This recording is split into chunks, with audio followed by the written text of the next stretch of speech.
ॐ श्रीगणेशाय नमः। अथ पापनाशक स्तोत्रम्। पुष्करोवाच विष्णवे विष्णवे नित्यम् विष्णवे विष्णवे नमः। नमामि विष्णुं चितस्थम् अहङ्कारगतिं हरिम्। चित्तस्थमीशमव्यक्तम् अनन्तम् अपराजितम्। विष्णुमीड्यमशेषेण अनादि निधनं विभुम्। विष्णुश्चित्तगतो यन्मे विष्णुर्बुद्धिगतश्च यत्। यच्चाहङ्कारगो विष्णुर्विष्णुमयि संस्थितः। करोति कर्मभूतौ स स्थावरस्य चरस्य च। तत्पापं नाशमायातु तस्मिन्नेव हि चिन्तिते। ध्यातो हरति यत् पापं स्वप्ने दृष्टस्तु भावनात्। तमुपेन्द्रमहं विष्णुं प्राणतातिर्हरं हरिम्। जगत्यस्मिन् काराराधे मज्जमाने तमस्यधः। हस्तावलम्बनं विष्णुं प्रणमामि परात् परम्। सर्वेश्वरेश्वर विभो परमात्मन्नधोक्षज। हृषीकेश हृषीकेश हृषीकेश नमोऽस्तुते। नृसिंहानन्त गोविन्द भूतभावन केशव। दुरुक्तं दुष्कृतं ध्यातं समयाधं नमोऽस्तुते। यन्मया चिन्तितं दुष्टं स्वचित्तवशवर्तिना। अकार्यं महत्युग्रं तत्क्षमं नय केशव। ब्रह्मण्यदेव गोविन्द परमार्थ परायण। जगन्नाथ जगद्धतः पापं प्रस्माच्चाच्युत। यथा परह्योषायाह्मे मध्याह्ने च तथा निशि। कायेन मनसा वाचा कृतं पापमजानता। जानता च हृषीकेश पुण्डरीकाक्ष माधव। नामत्रयोच्चारणतः पापं यातु मम क्षयम्। शरीरं मे हृषीकेश पुण्डरीकाक्ष माधव। पापं प्रशमयाध त्वं वाक्कृतं मम माधव। यद् भुञ्जन् यत् स्वपस्तिष्ठन् गच्छन् जाग्रत यथा स्थितः। कृतवान् पापमपाघम् कायेन मनसा गिरा। यत् स्वल्पमपि यद् स्थूलम् कुयोनि नरकावहम्। यत् यादु प्रथमं सर्वं वासुदेवानुकीर्तनात्। परं ब्रह्म परं धाम पवित्रं परमं च यत्। तस्मिन् प्रकृतिते विष्णो यत् पापं तत् प्रणश्यतु। यत् प्राप्य न निवर्तन्ते गन्धस्माद्विवर्जितम्। सूर्यस्तत्पदं विष्णोस्तत्सर्वं समयत्वधम्। पापप्रणाशनं स्तोत्रं यः पठेत् शृणुयादपि। शरीरे मानसे वाक्ये कृतः पापे प्रमुच्यते। सर्वपापग्रहादिभ्यो याति विष्णोः परं पदम्। तस्मात् पापे कृते जप्यं स्तोत्रं सर्वाधमग्ननम्। प्रायश्चित्तमधोधानाम् स्तोत्रम् व्रतकृते वरम् प्रायश्चित्ते स्तोत्रजपैर् व्रते नश्यति पात्। पुष्करोवाच विष्णवे विष्णवे नित्यम् विष्णवे विष्णवे नमः। नमामि विष्णुं चितस्थम् अहङ्कारगतिं हरिम्। चित्तस्थमीशमव्यक्तम् अनन्तम् अपराजितम्। विष्णुमीड्यमशेषेण अनादिनिधनं विभुम्। विष्णुश्चित्तगतो यन्मे विष्णुर्बुद्धिगतश्च यत्। यच्चाहङ्कारगो विष्णुर्विष्णुमयि संस्थितः। करोति कर्मभूतौ स स्थावरस्य चरस्य च। तत्पापं नाशमायातु तस्मिन्नेव हि चिन्तिते। ध्यातो हरति यत् पापं स्वप्ने दृष्टस्तु भावनात्। तमुपेन्द्रमहं विष्णुं प्राणतातिर्हरं हरिम्। जगत्यस्मिन् काराराधे मज्जमाने तमस्यधः। हस्तावलम्बनं विष्णुं प्रणमामि परात् परम्। सर्वेश्वरेश्वर विभो परमात्मन्नधोक्षज। हृषीकेश हृषीकेश हृषीकेश नमोऽस्तुते। नृसिंहानन्त गोविन्द भूतभावन केशव। दुरुक्तं दुष्कृतं ध्यातं समयाधं नमोऽस्तुते। यन्मया चिन्तितं दुष्टं स्वचित्तवशवर्तिना। अकार्यं महत्युग्रं तत्क्षमं नय केशव। ब्रह्मण्यदेव गोविन्द परमार्थ परायण। जगन्नाथ जगद्धतः पापं प्रशमाच्याच्युत। यथा परह्योषायाह्मे मध्याह्ने च तथा निशि। कायेन मनसा वाचा कृतं पापमजानता। जानता च हृषीकेश पुण्डरीकाक्ष माधव। नामत्रयोच्चारणतः पापं यातु मम क्षयम्। शरीरं मे हृषीकेश पुण्डरीकाक्ष माधव। पापं प्रशमयाध त्वं वाक्कृतं मम माधव।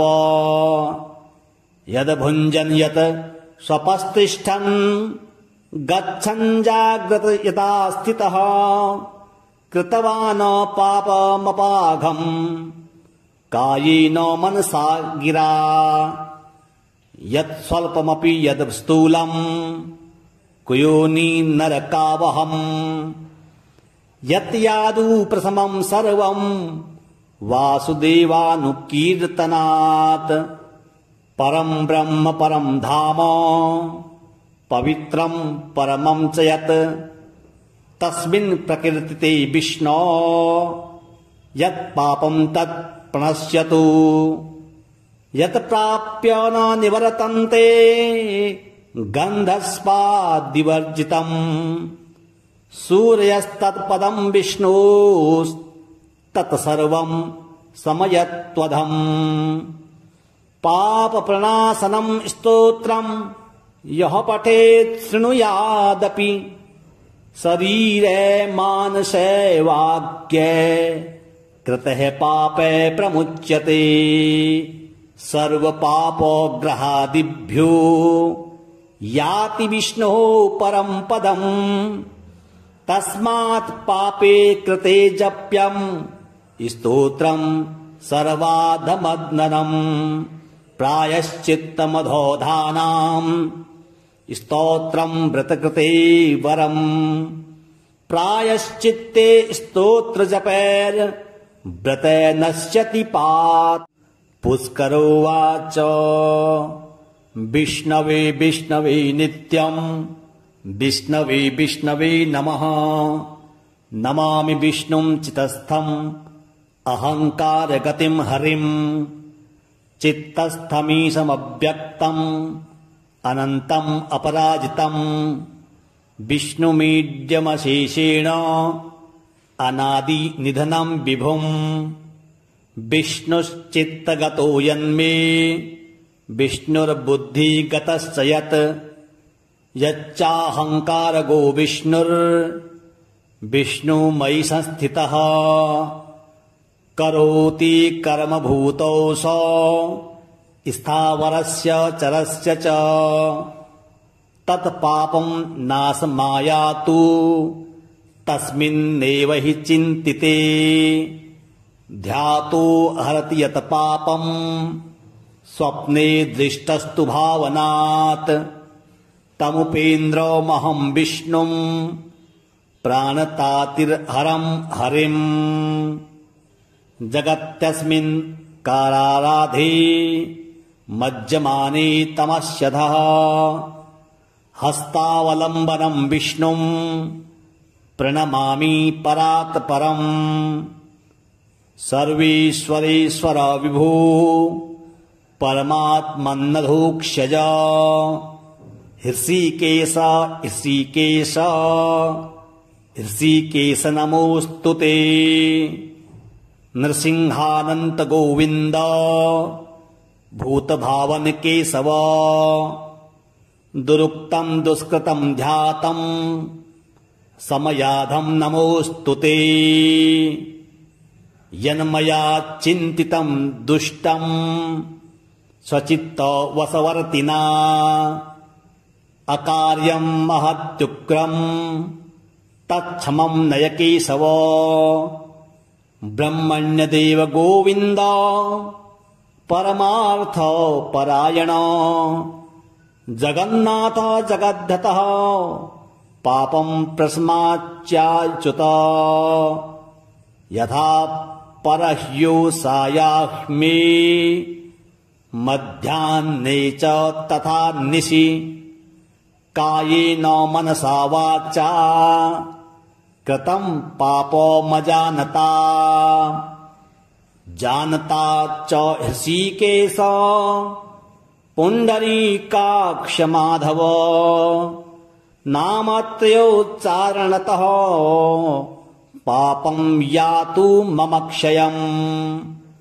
शरीरं मे हृषीकेश पुण्डरीकाक्ष माधव। पापं प्रशमयाध त्वं वाक्कृतं मम माधव। यद् भुञ्जन् यत् स्वपस्तिष्ठन् गच्छन् जाग्रत यथा स्थितः। कृतवान् पापमपाघम् कायेन मनसा गिरा। यत् स्वल्पमपि यद् स्थूलम् कुयोनि नरकावहम्। यत् यादु प्रथमं सर्वं वासुदेवानुकीर्तनात्। परं ब्रह्म परं धाम पवित्रं परमं च यत्। तस्मिन् प्रकृतिते विष्णो यत् पापं तत् प्रणश्यतु। यत् प्राप्य न निवर्तन्ते गन्धस्पाद्विवर्जितम्।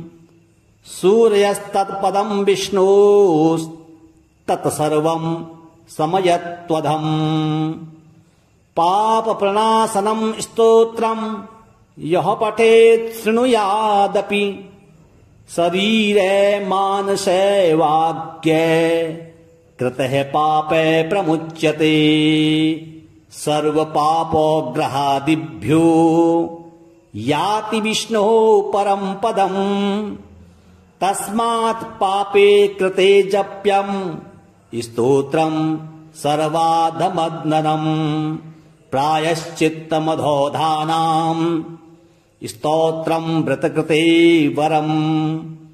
प्रायश्चित्ते स्तोत्र जपैर् व्रते नश्यति पात्।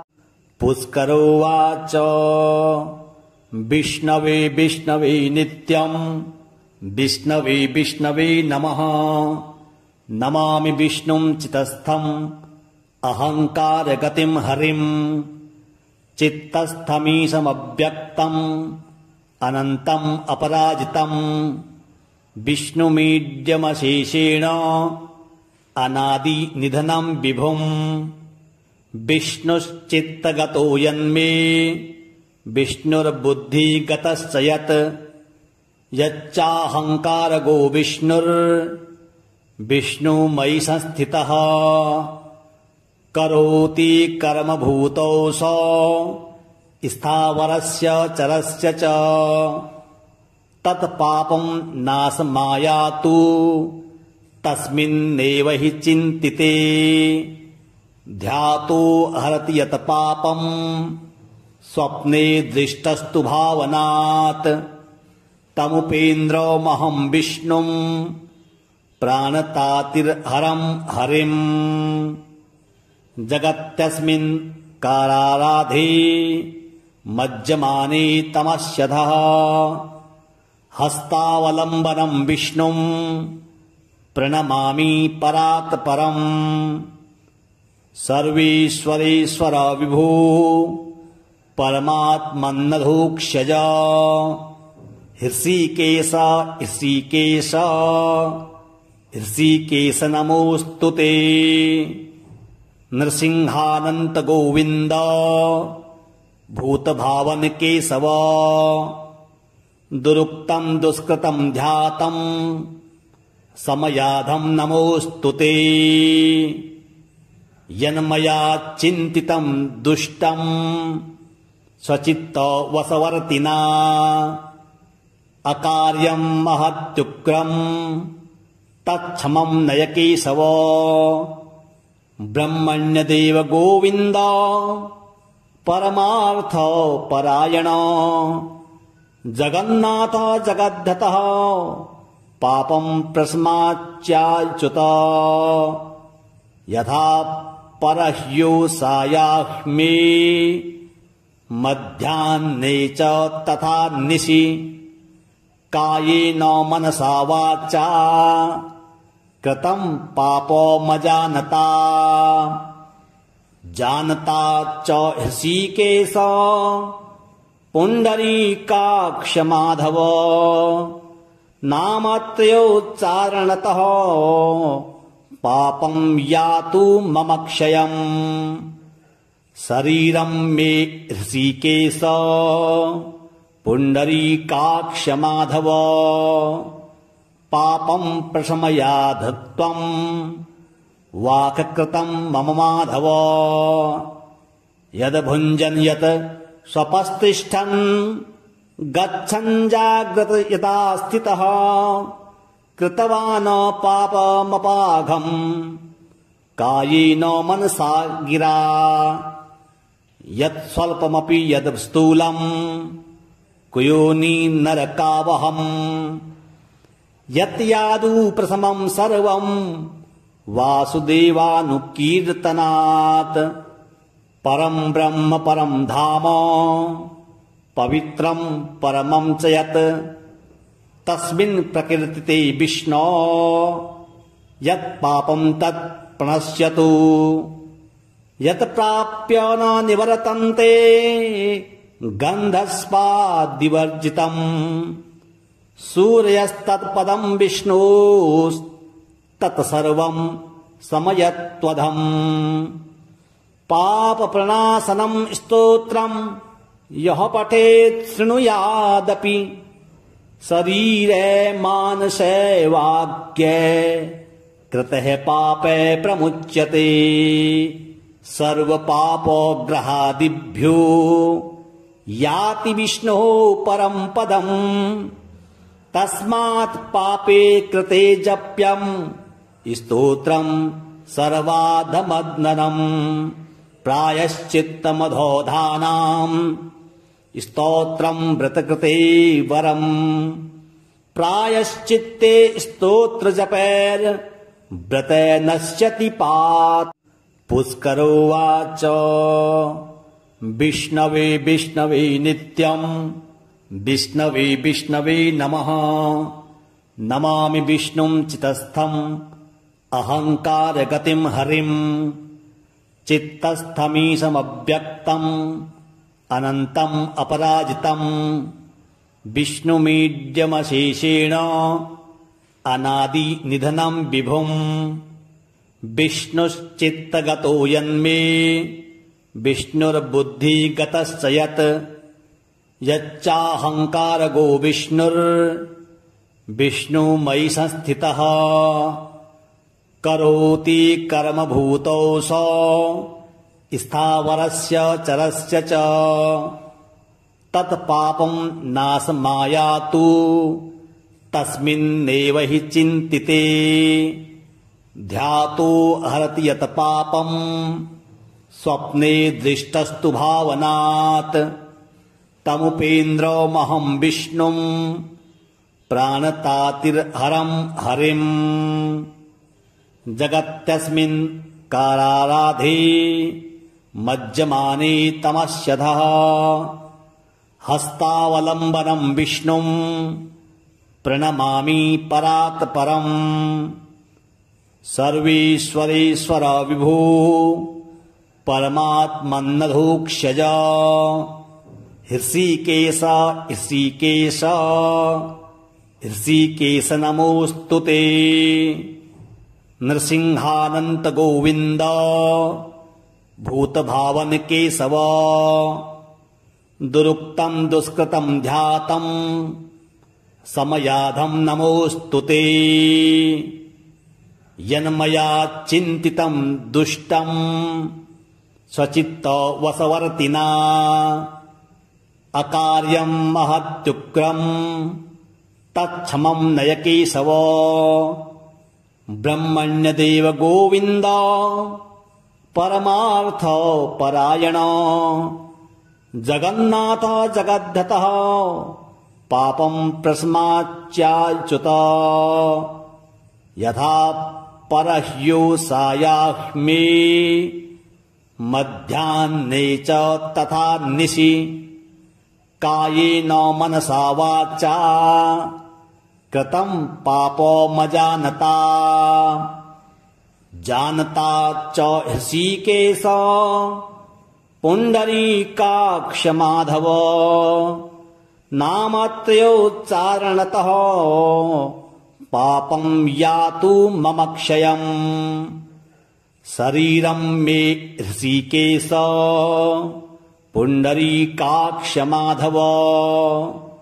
पापं प्रशमयाध त्वं वाक्कृतं मम माधव। यद् भुञ्जन् यत् स्वपस्तिष्ठन् गच्छन् जाग्रत यथा स्थितः। कृतवान् पापमपाघम् कायेन मनसा गिरा। यत् स्वल्पमपि यद् स्थूलम् कुयोनि नरकावहम्। यत् यादु प्रथमं सर्वं वासुदेवानुकीर्तनात्। परं ब्रह्म परं धाम पवित्रं परमं च यत्। तस्मिन् प्रकीर्तिते विष्णो यत् पापं तत् प्रणश्यतु। यत् प्राप्य न निवर्तन्ते गन्धस्पाद्विवर्जितम्। सूर्यस्तत्पदं विष्णोस्तत्सर्वं समयत्वधम्। पापप्रणाशनं स्तोत्रं यः पठेत् शृणुयादपि। शरीरे मानसे वाक्ये कृतः पापे प्रमुच्यते। सर्वपापग्रहादिभ्यो याति विष्णोः परं पदम्। तस्मात् पापे कृते जप्यं स्तोत्रं सर्वाधमग्ननम्। प्रायश्चित्तमधोधानाम् स्तोत्रं व्रतकृते वरम्। प्रायश्चित्ते स्तोत्र जपैर् व्रते नश्यति पात्। पुष्करोवाच विष्णवे विष्णवे नित्यम् विष्णवे विष्णवे नमः। नमामि विष्णुं चितस्थम् अहङ्कारगतिम् हरिम्। चित्तस्थमीशमव्यक्तम् अनन्तम् अपराजितम्। विष्णुमीड्यमशेषेण अनादि निधनम् विभुम्। विष्णुश्चित्तगतो यन्मे विष्णुर्बुद्धिगतश्च यत्। यच्चाहङ्कारगो विष्णुर्विष्णुमयि संस्थितः। करोति कर्मभूतौ स स्थावरस्य चरस्य च।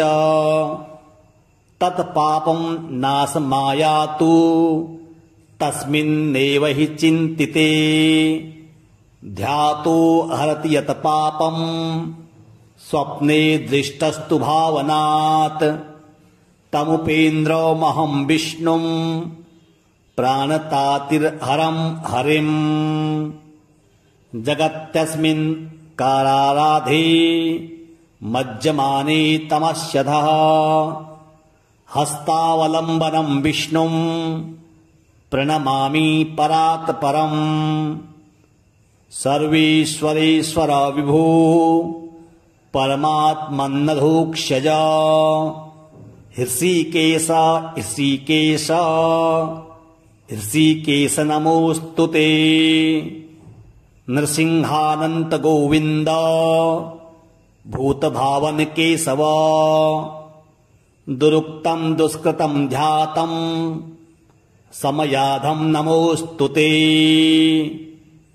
यन्मया चिन्तितं दुष्टं स्वचित्त वशवर्तिना। अकार्यं महत्युग्रं तत्क्षमं नय केशव। ब्रह्मण्यदेव गोविन्द परमार्थ परायण। जगन्नाथ जगद्धतः पापं प्रस्माच्चाच्युत। यथा परह्योषायाह्मे मध्याह्ने च तथा निशि। कायेन मनसा वाचा कृतं पापमजानता। जानता च हृषीकेश पुण्डरीकाक्ष माधव। नामत्रयोच्चारणतः पापं यातु मम क्षयम्। शरीरं मे हृषीकेश पुण्डरीकाक्ष माधव। पापं प्रशमयाध त्वं वाक्कृतं मम माधव। यद् भुञ्जन् यत् स्वपस्तिष्ठन् गच्छन् जाग्रत यथा स्थितः। कृतवान् पापमपाघम् कायेन मनसा गिरा। यत् स्वल्पमपि यद् स्थूलम् कुयोनि नरकावहम्। यत् यादु प्रथमं सर्वं वासुदेवानुकीर्तनात्। परं ब्रह्म परं धाम पवित्रं परमं च यत्। तस्मिन् प्रकीर्तिते विष्णो यत् पापं तत् प्रणश्यतु। यत् प्राप्य न निवर्तन्ते गन्धस्पाद्विवर्जितम्। सूर्यस्तत्पदं विष्णोस्तत्सर्वं समयत्वधम्। पापप्रणाशनं स्तोत्रं यः पठेत् शृणुयादपि। शरीरे मानसे वाक्ये कृतः पापे प्रमुच्यते। सर्वपापग्रहादिभ्यो याति विष्णोः परं पदम्। तस्मात् पापे कृते जप्यम् स्तोत्रम् सर्वाधमग्ननम्। प्रायश्चित्तमधोधानाम् स्तोत्रम् व्रतकृते वरम्। प्रायश्चित्ते स्तोत्र जपैर् व्रते नश्यति पात्। पुष्करोवाच विष्णवे विष्णवे नित्यम् विष्णवे विष्णवे नमः। नमामि विष्णुं चितस्थम् अहङ्कारगतिम् हरिम्। चित्तस्थमीशमव्यक्तम् अनन्तम् अपराजितम्। विष्णुमीड्यमशेषेण अनादि निधनम् विभुम्। विष्णुश्चित्तगतो यन्मे विष्णुर्बुद्धिगतश्च यत्। यच्चाहङ्कारगो विष्णुर्विष्णुमयि संस्थितः। करोति कर्मभूतौ स स्थावरस्य चरस्य च। तत्पापम् नाशमायातु तस्मिन्नेव हि चिन्तिते। ध्यातो हरति यत् पापम् स्वप्ने दृष्टस्तु भावनात्। तमुपेन्द्रमहम् विष्णुम् प्राणतातिर्हरम् हरिम्। जगत्यस्मिन् काराराधे मज्जमाने तमस्यधः।